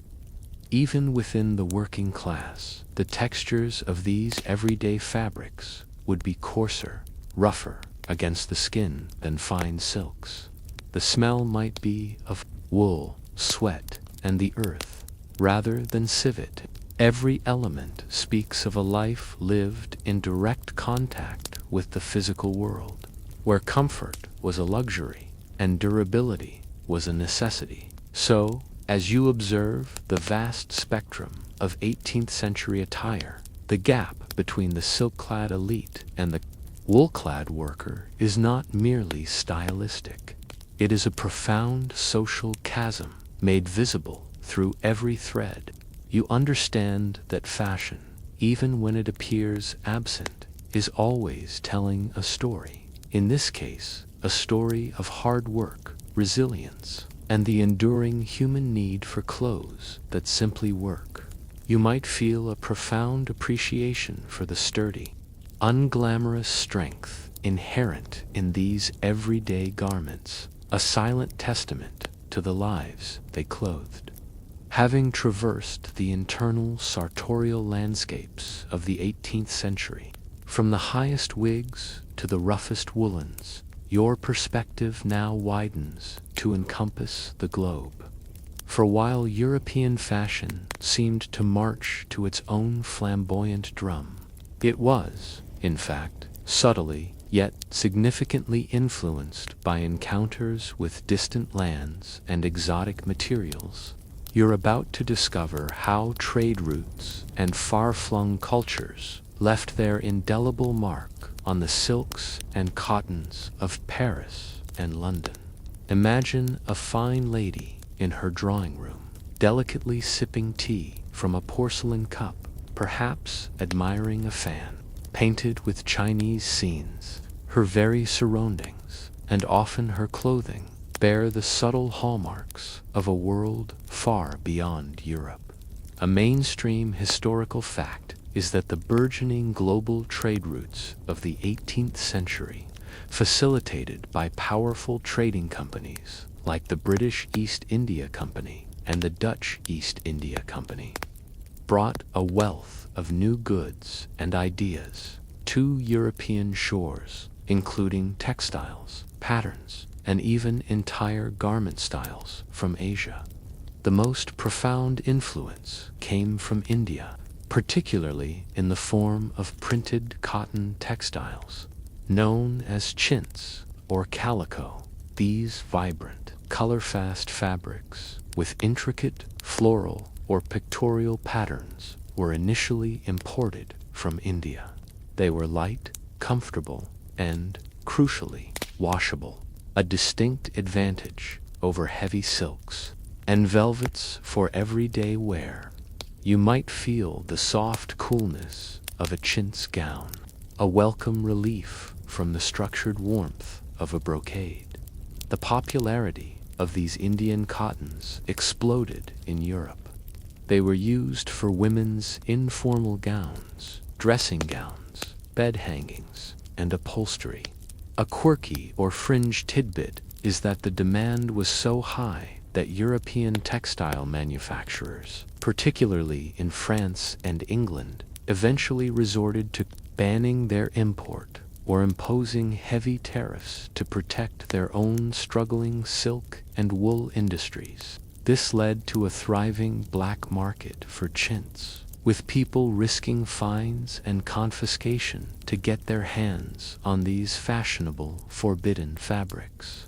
It was the original designer knockoff phenomenon, but with more smuggling and political intrigue. Despite the ban's European manufacturers desperately tried to emulate the Indian techniques of printing and dyeing, leading to innovations in their own textile production. You can see the influence in the Andean patterns developed in European factories, which often mimicked the vibrant colors and exotic motifs of their Indian counterparts.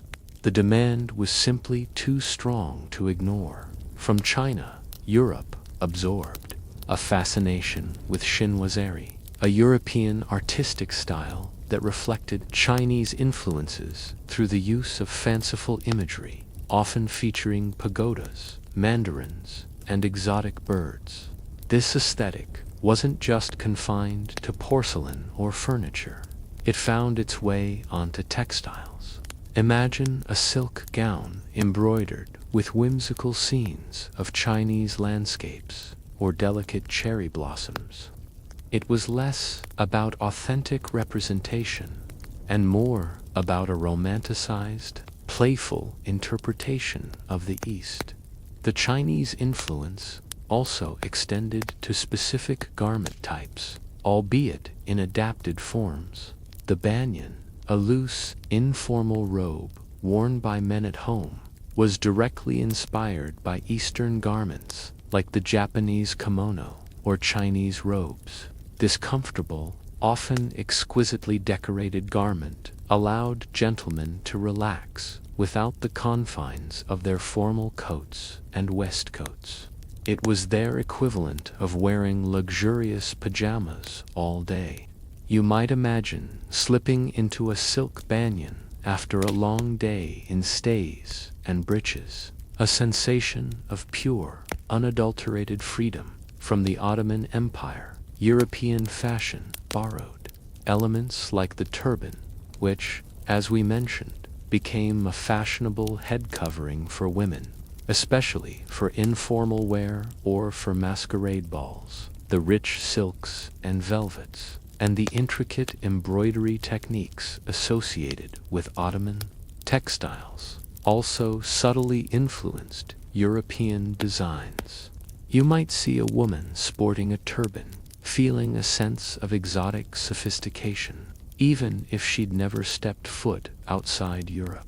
Historians still argue whether the absorption of these exotic styles and materials was a genuine appreciation of foreign cultures, or simply a form of cultural appropriation, where European designers cherry-picked elements without truly understanding their original context, reinterpreting them through a Western lens for novelty and status. It was likely a complex blend, demonstrating both curiosity and a desire for fashionable distinction. These global influences weren't just about surface aesthetics. They contributed to a broader shift in consumer tastes and manufacturing capabilities. The demand for lightweight, washable cottons, for instance, eventually contributed to the mechanization of the textile industry in Britain, laying groundwork for the Industrial Revolution. So, a simple printed cotton gown worn by a lady in London could, in a roundabout way, be linked to massive economic and social transformations. The desire for these exotic goods also fueled exploration, colonization, and the expansion of trade networks, often with significant ethical implications.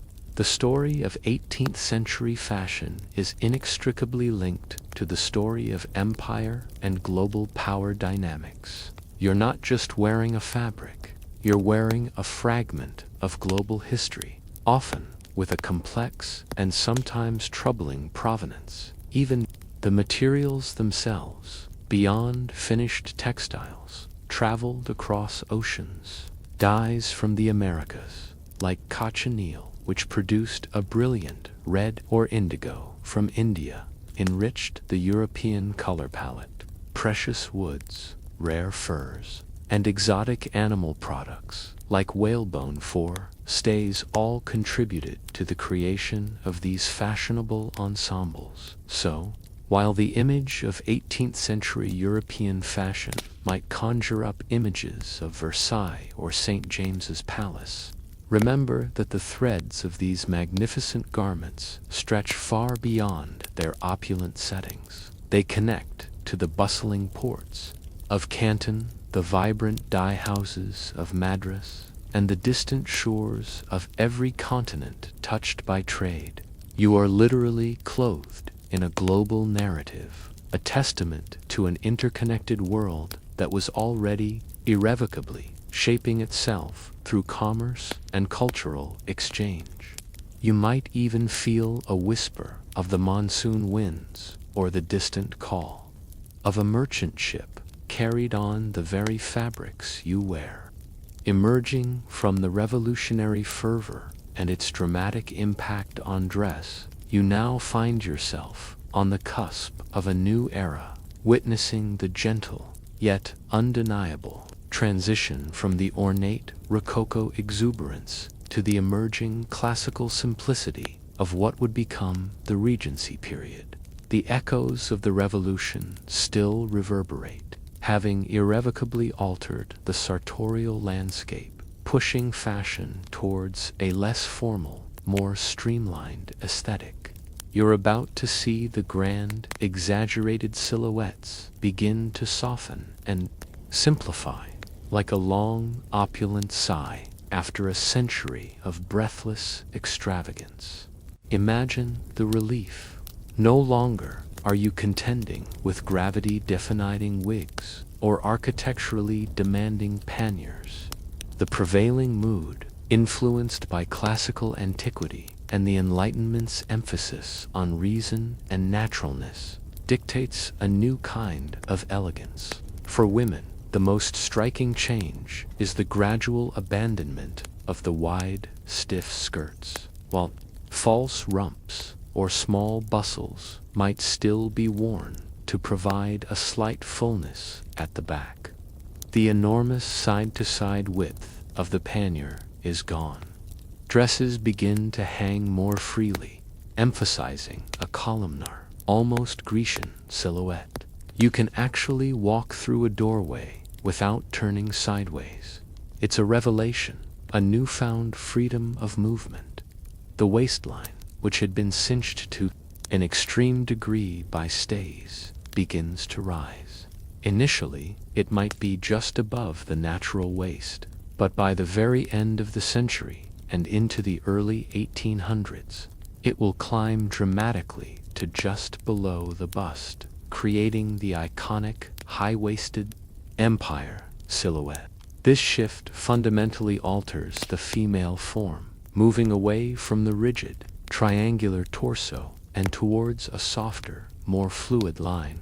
A mainstream historical fact is that the emphasis moved from displaying expensive fabric on a wide frame to highlighting the natural, unencumbered, or seemingly unencumbered female form. It was a move towards what was perceived as more natural, even if it still required careful corsetry beneath. Fabrics also evolve. While silks and velvets remain for formal wear, their use becomes less ubiquitous. Lightweight cottons, particularly fine muslins imported from India, gain immense popularity for women's dresses. These sheer, delicate fabrics, often white or pale in color, drape beautifully, aligning with the classical ideal.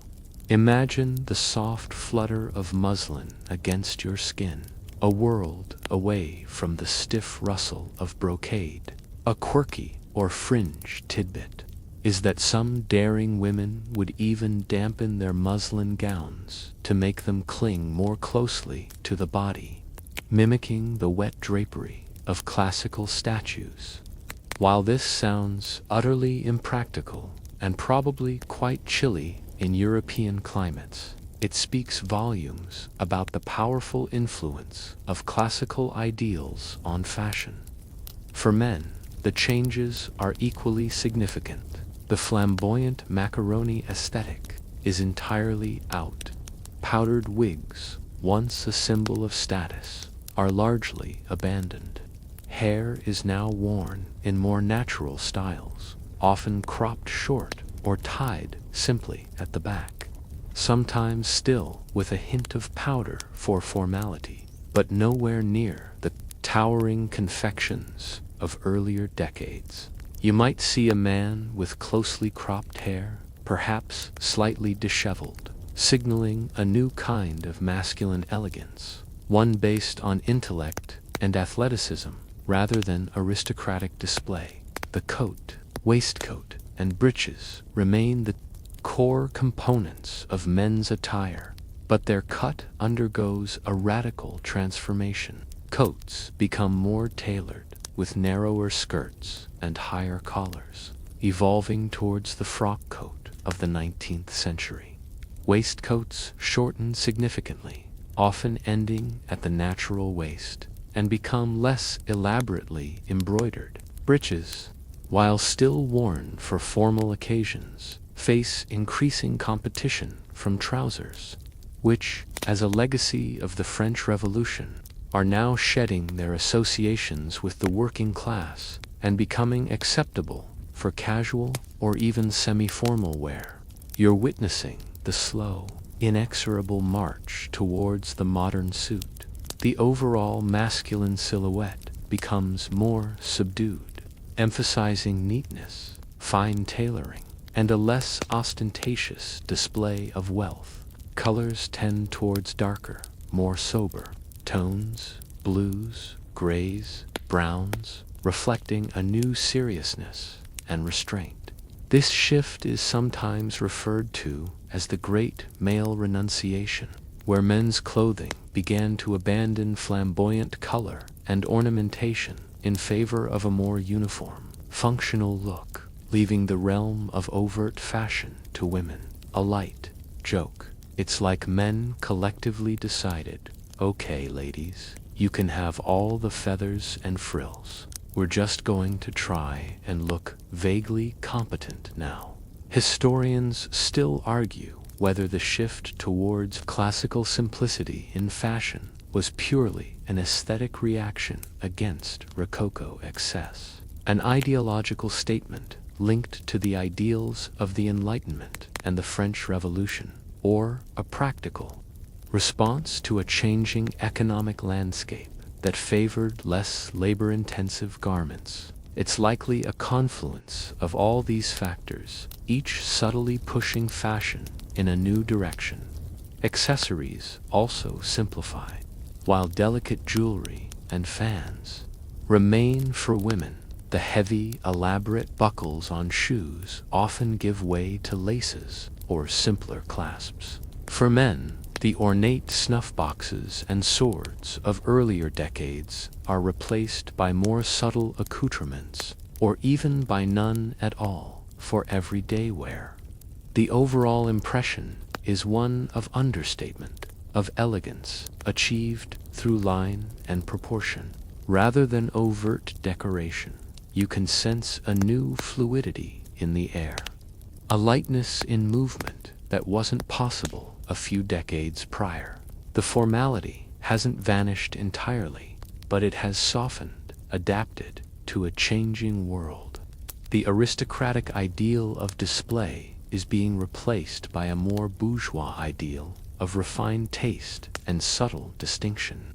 The Industrial Revolution, lurking on the horizon, will soon provide the means for mass production, further accelerating the democratization of fashion and the decline of bespoke extravagance. So, as the 18th century draws to a close, you are witnessing the sunset of one grand, glorious, and occasionally absurd fashion era and the dawn of another.